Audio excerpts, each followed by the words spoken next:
Hello नमस्ते friends. तो आज हम बात करेंगे कि अध्याय 1 अभी चल रहा है। हमने अध्याय 1 में सबसे पहले भारत के बारे में, विश्व के बारे में और यूरोप के बारे में, अरब दुनिया के बारे में, अफ्रीका के बारे में बात कर ली। अब हम बात करेंगे अध्याय 1 है और इसमें चीन और दक्षिण पूर्व एशिया के बारे में। अब ये यहाँ पे बताएंगे दक्षिण पूर्व एशिया और चीन के बारे में क्यों दिया गया है। क्या दक्षिण पूर्व एशिया और अफ्रीका के बारे में नहीं दिया जा सकता था? क्या चीन और एशिया के बारे में नहीं दिया जा सकता था? चीन या अफ्रीका के बारे में नहीं दिया जा सकता था? ये क्यों दिया गया? चलिए, ये हम एक समझने के लिए बना दिए हैं। ये आप मान लीजिए चीन है, ये चीन है, और ये आप मान लीजिए भारत है। तो चीन के नीचे और भारत के पूरब जगह को हम क्या कहते हैं? दक्षिण पूर्व एशिया।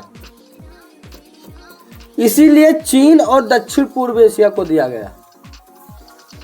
पूर्व इसलिए भारत के पूरब और दक्षिण चीन के नीचे, और ये इस जगह को एशिया बोलते हैं। समझ में आ गई? इसीलिए ये दिया गया। चलिए, तो हम पहले एक एक करके बात करेंगे। पहले हम या बात कर ले दक्षिण पूरब के बारे में, या फिर हम बात कर ले चीन के बारे में, दक्षिण पूर्व एशिया के बारे में या चीन के बारे में। तो चलिए हम पहले बात करेंगे चीन के बारे में। चीन क्या है? आप सभी को पता है कि चीन क्या है। ये बताइए चीन क्या है? आप सभी को पता है चीन क्या है, क्योंकि चाहे जितने छोटे गांव में, चाहे जितने कस्बे में, और चाहे जितने नामुमकिन तुच्छ गांव में, सबसे छोटे गांव में, कुछ गांव में रहते हो, आपको पता होगा चीन क्या है। क्योंकि लोग जब किसी मार्केट या शॉप पे जाते हैं तो कहते हैं चीन का सामान तो नहीं है, तो दुकानदार कहता है, या फिर जब आप सामान लेते हैं इलेक्ट्रॉनिक चीज़ें तो कहते हैं दुकानदार ये चीनी है, यानी ये चाइनीज है, इसका कोई गारंटी या वारंटी नहीं है, चाइनीज है। तो चीन क्या है? चीन कहाँ स्थित है? तिब्बत आप सुने हैं? तिब्बत में एक है कैलाश पर्वत, जहाँ जो है हमारे धर्म में, हिंदुओं धर्म में जो है बहुत बड़ी मान्यता दी गई है कैलाश पर्वत, क्योंकि वहाँ शिव जी विराजमान थे, माता पार्वती जी विराजमान थी। तो चीन क्या है? चीन एक महाद्वीप, एशिया महाद्वीप। चीन क्या है? चीन एक एशिया महाद्वीप का सबसे बड़ा और सबसे अधिक जनसंख्या वाला देश है। चीन क्या है? चीन एक एशिया महाद्वीप में सबसे बड़ा और सबसे अधिक जनसंख्या वाला देश है, और यहाँ दुनिया की सबसे पुरानी सभ्यता विकसित है। चीन में जो है दुनिया की सबसे पुरानी सभ्यता विकसित है। यह सभ्यता कितनी पुरानी है? 4 या 5 हजार साल पहले की सभ्यता चीन में अभी भी चल रही है। इतनी बात समझ में आ गई? तो चीन की मुख्य बातें, क्योंकि जिस टॉपिक पर हम बात करेंगे उसकी कोई मुख्य बातें जरूर होंगी, उसकी कोई विशेषताएं जरूर होंगी, उसकी कोई फीचर जरूर होंगी। तो इसके फीचर है कि थोड़ा चीन के बारे में बात कर ले, कि जैसे हम चीन के बारे में बात किए हैं तो इतना तो पता होना चाहिए कि चीन की राजधानी क्या है।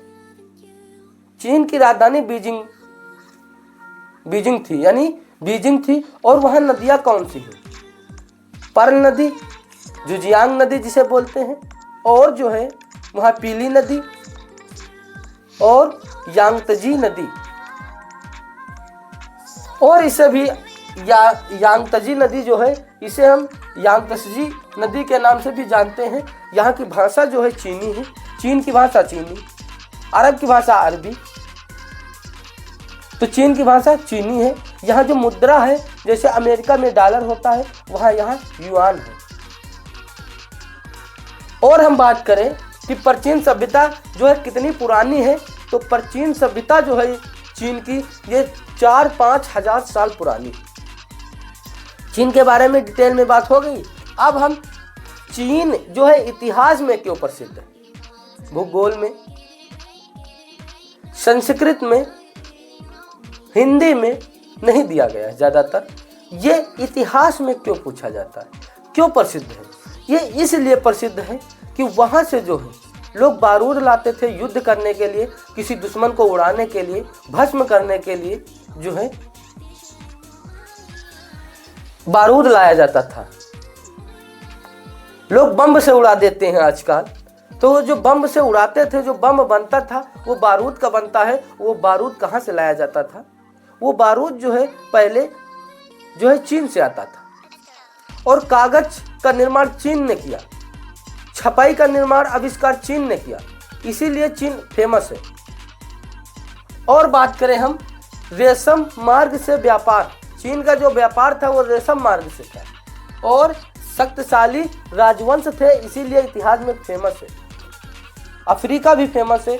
और ये हम बात कर ले कि राष्ट्रकूट, ये सब जो है राज हैं, सम्राट हैं, तो इतिहास में फेमस है, तो राजवंश भी फेमस रहेंगे। तो हान तांग मिंग जो है ये क्या थे? ये चीन के फेमस राजवंश थे। अब हम थोड़ा चीन के बारे में बात हो गई, बाकी पढ़ना है तो आप बुक से पढ़ सकते हैं, क्योंकि ये सिर्फ समझने के लिए इतनी बात आपको समझ में आ गई, चाहे जहां हेडिंग लिखी हो चीन के बारे में। और ये सब जो हम बता रहे हैं ये जो है सिर्फ आपकी मेन हेडिंग है अध्याय 1 की, यूरोप और विश्व और भारत, और ये सब हेडिंग है। सब हेडिंग का नाम सुनेंगे, जो पाठ में क्रम में छोटी छोटी हेडिंगें होती हैं, ये सब वो हेडिंग है। और ये लास्ट वीडियो है अध्याय 1 का। अब नेक्स्ट वीडियो में हम अध्याय 2 बताएंगे, उसमें हम बताएंगे पाल साम्राज्य, यानी 3 साम्राज्य जो एक ही राज्य के लिए लड़ा करते थे, युद्ध किया करते थे, भस्म हुआ करते थे। वो कहता था इसको उड़ा दो साले को उससे बम से, और वो कहता था इसको प्रतिहार को उड़ा दो साले को बम से। यही होता रहता था और ये कई सालों तक चला। चलिए, तो अब हम दक्षिण पूर्व एशिया के बारे में, चीन के बारे में बात कर ले, दक्षिण पूर्व एशिया के बारे में। अभी हमने बता दिया दक्षिण पूर्व एशिया क्या है। दक्षिण पूर्व एशिया एशियाई का, या कह लीजिए एशिया का वह हिस्सा है जो चीन के नीचे और भारत के पूरब में है। उस महाद्वीप को या उस जगह को क्या कहते हैं? उस एशियाई जगह को क्या कहते हैं? दक्षिण पूर्व एशिया कहते हैं। यहाँ पे देख लीजिए, एशिया का वह भाग जो चीन के नीचे और भारत के पूरब में स्थित हो उसे हम दक्षिण एशिया कहते हैं, दक्षिण पूर्व एशिया कहते हैं। इतनी बात समझ में आ गई। अब हम दक्षिण पूर्व एशिया के बारे में थोड़ा और डिस्कस करेंगे कि आपको एकदम एग्जैक्ट समझ में आ जाए। हमको पता है कि अगर इतने पे छोड़ दें तो आपको पता हो गया कि दक्षिण पूर्व एशिया क्या है। कहीं कहीं बहुत सारे शब्द दक्षिण पूर्व एशिया, दक्षिण एशिया, पूर्व एशिया, ये सब शब्द जब पढ़ते हैं आते हैं तो ये समझ में आ गया होगा। चलिए, तो हमने दक्षिण भारत के बारे में बात किया, यानी जो है दक्षिण पूर्व एशिया के बारे में हमने बात कर लिया। तो दक्षिण पूर्व एशिया हमने बोला था कि भारत के पूर्व, दक्षिण के एशिया जो है भारत के पूर्व और चीन के नीचे, चीन के दक्षिण और भारत के पूर्व, इसीलिए उस जगह को क्या बोलते हैं, उस एशिया को क्या बोलते हैं? दक्षिण पूर्व एशिया। तो दक्षिण पूर्व एशिया में कौन कौन देश आते हैं? अभी हमने दक्षिण पूर्व एशिया में बात कर लिया कि दक्षिण पूर्व एशिया क्या है। तो दक्षिण पूर्व एशिया जो है चीन के दक्षिण और भारत के पूरब की जगह या हिस्सा को दक्षिण पूर्व एशिया कहते हैं। अब दक्षिण पूर्व एशिया में कई देश आते हैं, जैसे अरबों में यानी अरबी दुनिया में कई देश आते हैं, उसी प्रकार जो है दक्षिण पूर्व एशिया में कई देश आते हैं। चलिए हम बात कर ले देश कौन कौन से हैं। तो थाईलैंड, इंडोनेशिया। इंडोनेशिया मुस्लिम का सबसे बड़ा शहर है, बहुत घन बस्ती वाला शहर है, मुस्लिम धर्म यहाँ फैला है। और ये जो है ये अरबी दुनिया नहीं। हमने क्या बोला था? हमने बोला था कि हर एक मुस्लिम देश अरबी नहीं हो सकता और हर मुस्लिम देश फारसी नहीं हो सकता। तो ये जो है अरबी नहीं है। तो थाईलैंड, इंडोनेशिया, मलेशिया, वियतनाम और Philippines, Myanmar, Cambodia, Laos, Singapore, Brunei, Timor और लेस्टे, ये देश जो हैं, ये जो देश हैं ये कहाँ है? दक्षिण पूर्व एशिया, यानी जो है भारत के पूरब और चीन के दक्षिण में ये सब देश हैं। चलिए, अब दक्षिण पूर्व एशिया क्यों प्रसिद्ध है इसकी कुछ विशेषताएं, फीचर के बारे में थोड़ा हम डिस्कस कर लेते हैं। तो व्यापार, ये जो दक्षिण पूर्व एशिया है इसलिए प्रसिद्ध है कि ज़्यादातर देश समुद्र के पास बसे थे। दक्षिण पूर्व एशिया, ये जो है इधर पर जो जितना ये जो देश हमने बोला है, ये देश जो है म्यांमार और मलेशिया, इंडोनेशिया, थाईलैंड और कंबोडिया, लाओस, ये सब ज़्यादातर समुद्र के किनारे स्थित थे। ये समुद्र के किनारे स्थित थे ज़्यादातर।